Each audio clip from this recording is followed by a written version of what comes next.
Coco, le christianisme n'a jamais pénétré la forêt équatoriale avant l'arrivée des colons. Et si tu viens d'Afrique centrale et que tu penses le contraire, il est possible que tu aies appris l'histoire auprès de personnes qui t'ont mal informé. Alors posons des faits historiques et non de l'affect. Oui, le christianisme est ancien en Afrique. Dès le 1er siècle en Égypte avec les Coptes, au 4e siècle en Éthiopie avec les églises du royaume d'Ascou. Mais ça c'est l'Afrique du Nord et de l'Est. Ce n'est pas le Cameroun, ce n'est pas le Gabon, ni la Centrafrique ou encore le Congo. Ce n'est pas la forêt équatoriale. Et c'est là que ça commence. On trouve aucune trace du christianisme avant le 15e siècle. La première conversion documentée remonte en 1491 quand le roi Tsanga Mungu du royaume du Congo est baptisé par des missionnaires portugais. Il devient alors roi au premier. C'est un fait confirmé par les archives portugaises datées du 3 mai 1491. Mais cette conversion, elle n'a rien d'un élan spirituel. C'est un accord politique inscrit dans une logique de négociation et de contrôle. En fait, ce qu'il faut savoir, c'est que dès 1452, le pape Nicolas V publie le Dum Diversa, qui autorise les Portugais à réduire en esclavage les peuples non chrétiens. Ce texte sera confirmé par Romanus Pontifex en 1455. Les Africains deviennent alors une propriété légitime pour les souverains chrétiens. Cette politique d'évangélisation va continuer jusqu'au 19e siècle. Mais elle ne va plus juste devenir histoire du Vatican. Parce que je sais que certains vont me dire, oui, mais il y a aussi les évangélistes.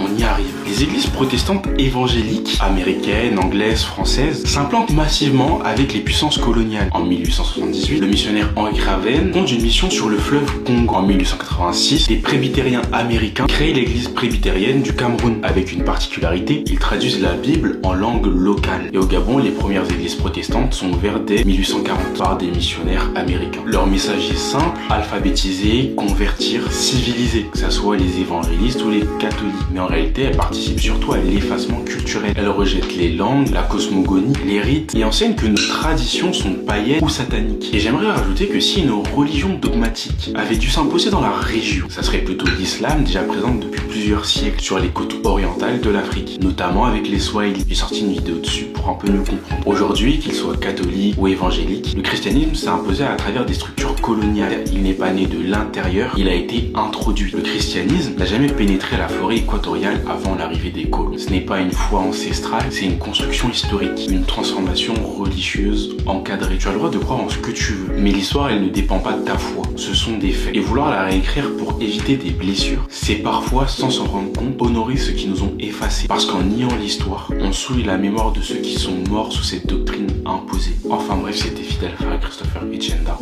pour Léo.